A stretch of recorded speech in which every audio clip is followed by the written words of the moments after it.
Brittany and I started talking after that coffee shop moment. She had this way of making everything sound exciting. Every story she told felt like an adventure I wanted to join. She worked in digital marketing for a small boutique downtown. Her job title sounded fancy, but she barely made enough to live.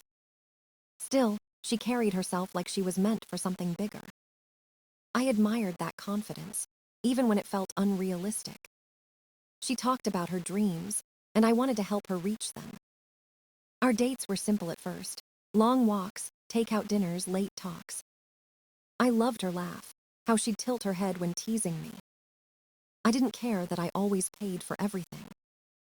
It felt natural to me, like that's what good boyfriends do. She used to joke that I was husband material. Back then, it sounded like a compliment. Now I know it was a warning I missed. After a year, she suggested we move in together. She said it would save money and bring us closer. I agreed because I believed her heart was in the right place. We found a nice apartment with 2 bedrooms. The rent was high, nearly $2,000 a month. I offered to pay most of it since I earned more. She called me generous, kissed me, and said I was amazing. It felt good to be appreciated, even if it was temporary. The first few months living together were calm and romantic. She decorated everything, filled the place with candles and art prints. It looked like a lifestyle ad, and she loved showing it off online. I didn't realize then that her audience mattered more than I did. Every picture had to be perfect, every corner Instagram ready. I thought she was just creative, but it was something deeper. Her attention wasn't on us, it was on the image of us. One night, she told me she wanted to quit her job. She said her true calling was to build her own personal brand. She promised she could earn money through sponsorships. I asked if she had a plan. She said, "You just have to believe in me." Of course, I believed her. I told her I'd handle the bills until her dream took off. That was the moment everything started to change. Her days became photo shoots, brunches, and endless scrolling. She called it work, but I saw her doing nothing productive. I'd come home after 10 hours of meetings to find her posing in the mirror. She'd ask me to take pictures, then complain about the lighting. I laughed it off, thinking it was harmless. But little by little, her expectations grew. She wanted better clothes, better furniture, better everything. I started covering her expenses, telling myself it was temporary. It was. Within months, I was paying for 2 lives, hers and mine. She stopped thanking me, stopped even pretending to notice my effort. Every purchase became a right, not a gift. I kept telling myself it was just a phase. But deep down, I already knew the truth. Love had turned into a transaction, and I was funding her fantasy. It didn't take long before Brittany's dream became my nightmare. Every morning, she'd sleep until 10, then rush to Starbucks. She'd use my card without asking, calling it her creative fuel. Her days revolved around selfies, filters, and endless content ideas. I used to think she was chasing something real, but now it felt like she was just chasing attention. She called herself a digital entrepreneur. What she really was, though, was unemployed and expensive. When I'd ask about money, she'd sigh dramatically. "Ethan, why can't you just support me like a real partner?" she'd say. She guilt me until I felt like the bad guy for even asking. So I stayed quiet and kept paying. Rent, groceries, gas, internet, and even her spa treatments. Each month, my bank account got smaller, and her demands got bigger. She wanted a BMW to fit her professional image. I made the down payment because she said it was for her career. Career, as in posting photos next to that car twice a week. Her followers loved it, calling her goals and queen. Meanwhile, I was eating leftovers for lunch to pay her bills. She never said thank you, not once. It was like she thought she deserved all of it. And somehow, I started believing she did too. When I brought up the idea of her getting part-time work, she got angry. Do you even respect what I'm trying to build? She snapped. She said working for someone else would destroy her creativity. She always had a way to make me feel guilty. It was emotional blackmail, and I didn't even notice. Her social media life became our real life. Every argument, every dinner, every small joy turned into content. I couldn't recognize us anymore. It was like living inside a staged photo, where I was just a prop. She'd post quotes about independence while living off my paycheck. She'd talk about manifesting abundance while overdrawing my card. I began to feel invisible. She cared more about her image than about me. One evening, she threw away cereal because it wasn't the right brand.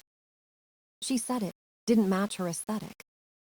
I stared at the trash can, realizing that summed up everything. I was paying for appearances, not love. But she always had an excuse, always a soft tone to cover the poison. She'd kiss my cheek, say, "You're the best," and I'd melt again. Then she'd order another $100 skincare kit. It became routine, a slow erosion of my boundaries. I worked harder, longer hours, thinking more money would fix us. It didn't. It only made her greed grow. She started comparing me to other men.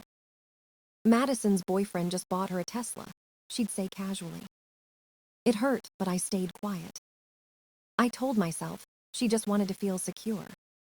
But truthfully, she just wanted more. And I was too blinded by love to see I was the only one giving. I wasn't her partner anymore. I was her sponsor. It was late February when everything started falling apart. I was buried in work, barely sleeping, chasing impossible deadlines. 12-hour days became normal, caffeine my only friend. I'd come home exhausted, hopping for quiet for peace.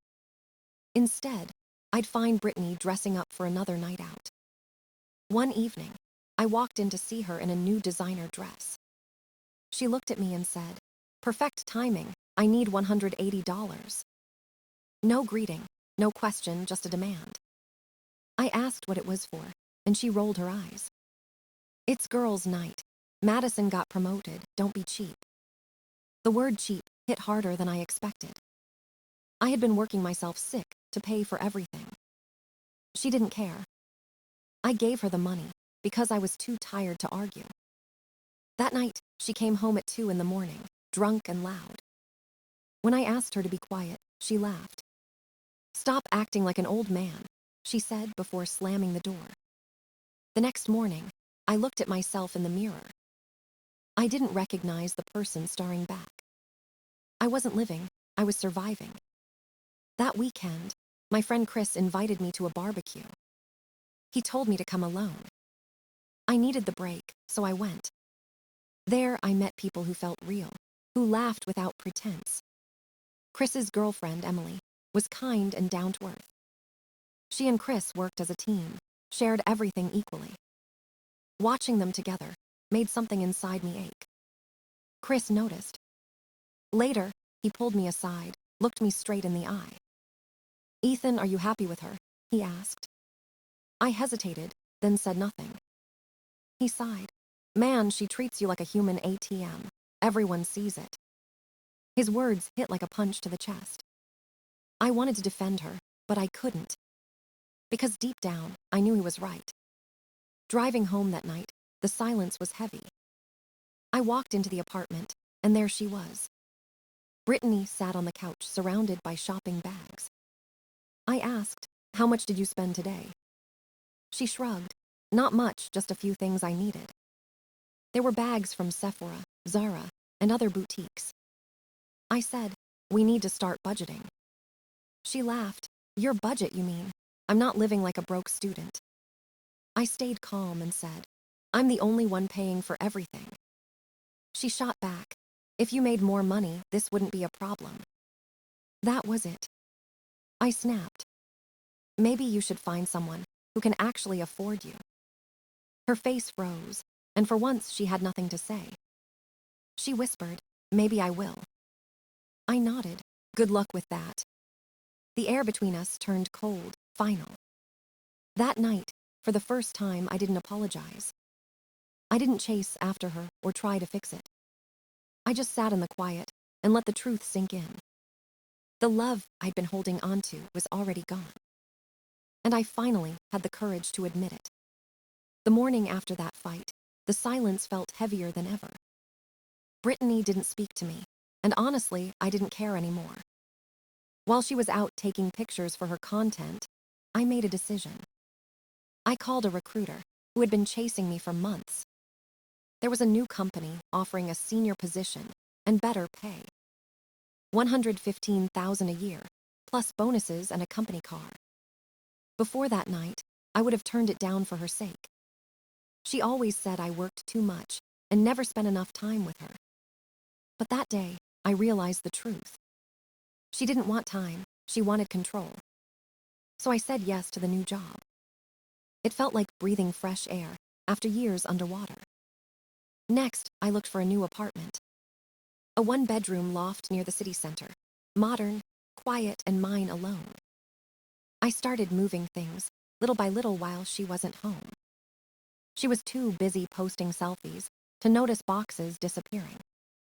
Every credit card, every utility, every subscription was in my name. She had insisted early on it was simpler that way. That choice became my final advantage. 3 weeks later, I was ready. That evening, she came home acting sweet, pretending nothing happened. She said we should talk about last night, like she was doing me a favor. I nodded and said calmly, "Sure, what's on your mind?" She began with her usual script. "You said some really hurtful things. We can fix this if you try harder." I looked at her and said, "You told me to find someone who could afford you."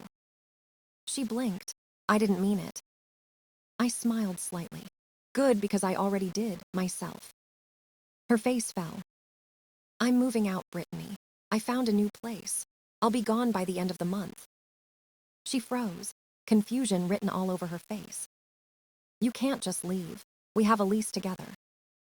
"No," I said quietly. "You have a lease. I already removed my name." She started to panic. "I can't afford this apartment alone." "That's something you probably should have thought about sooner." Her voice cracked. "Ethan, I didn't mean what I said. I was angry." I nodded. "And I'm done being angry. I'm just done." She tried every tactic she knew. Tears, apologies, promises of change.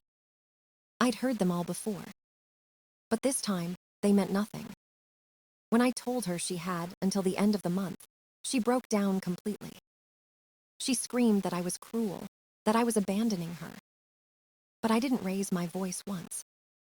I simply said, "You're an adult, Brittany. Figure it out." That night, I slept better than I had in years.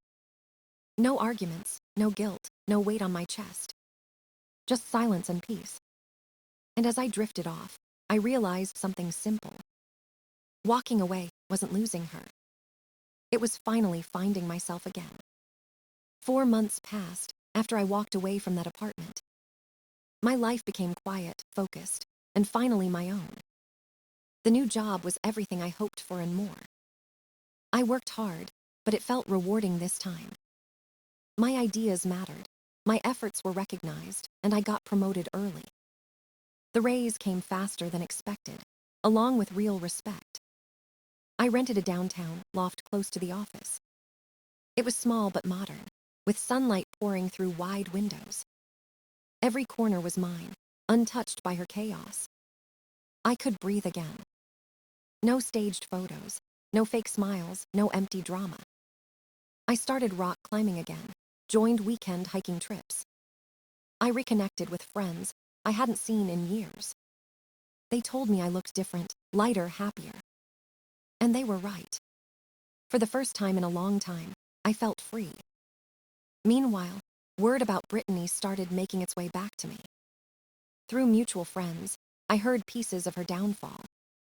She couldn't afford the apartment on her own. She tried to move in with Madison, but that didn't last. Apparently, Madison's boyfriend kicked her out after she borrowed money.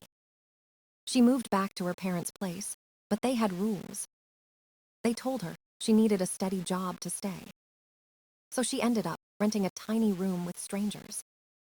$675 a month for a shared space. Her once glamorous life had become painfully ordinary. Her BMW was repossessed after she missed payments. Now she took the bus to work at a retail store. $13 an hour plus commission if she could sell anything. The girl who once bragged about luxury now folded clothes all day. Her social media followers started to disappear. No more designer outfits, no fancy restaurants, no brand deals. Her captions changed from living my dream to finding myself again. People lost interest fast. The influencer lifestyle doesn't look good under fluorescent lights.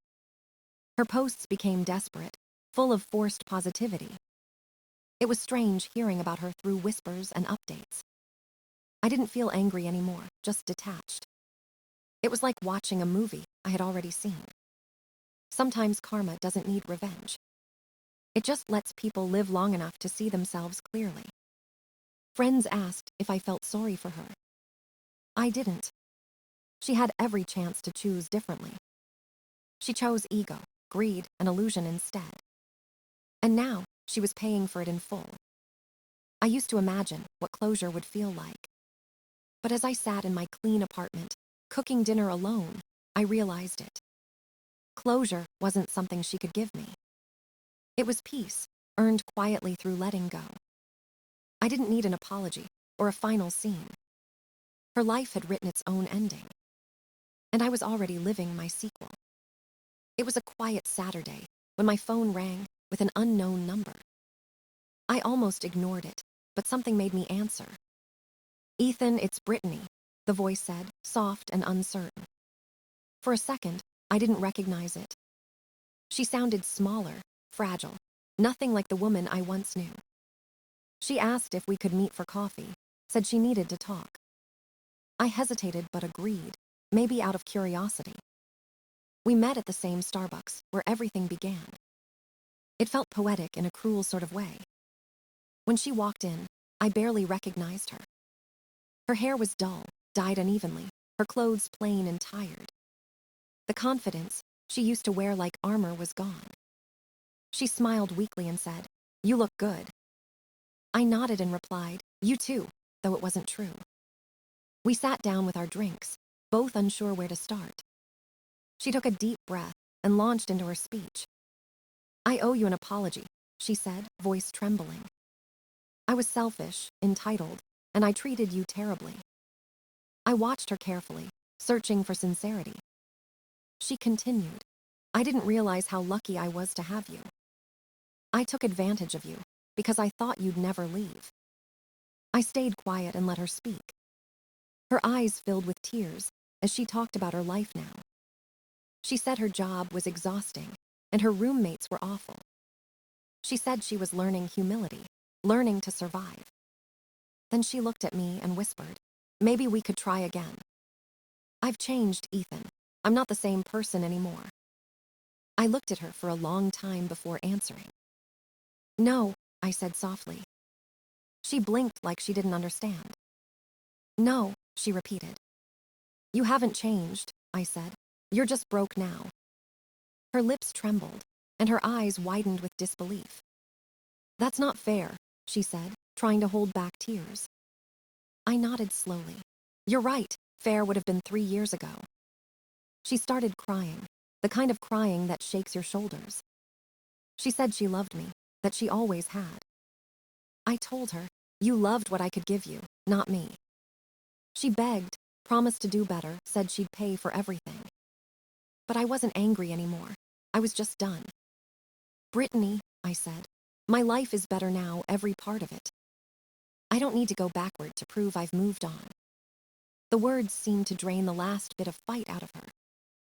She wiped her tears and nodded slowly. "I really did love you," she whispered as I stood to leave. "Maybe you did," I said quietly, "but that kind of love isn't enough." I walked out of that coffee shop into the sunlight. No music, no drama, just the sound of my own steps. For the first time, I felt completely free. Love without respect isn't love. And letting go was the kindest thing I ever did for both of us. That night, I drove home through quiet streets, windows down, wind soft against my face. For the first time in years, there was no weight on my chest. No guilt, no anger, no noise left from the past. Just silence, the kind that feels like peace instead of emptiness. My apartment was warm, simple, and finally felt like home. I ordered Thai food, turned on a documentary, and laughed alone. Not because it was funny, but because I could.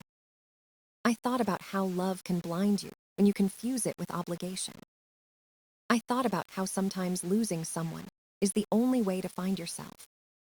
Brittany had been a storm that destroyed everything false in me. And from that wreckage, I built something stronger, something real. Love isn't about saving someone who doesn't want to grow. It's about choosing yourself when no one else will. As the night settled around me, I felt grateful. Not for what happened, but for what it taught me. You can't build a future with someone who only sees your worth in numbers. You can only build peace when you stop being afraid to start over. And that's exactly what I did.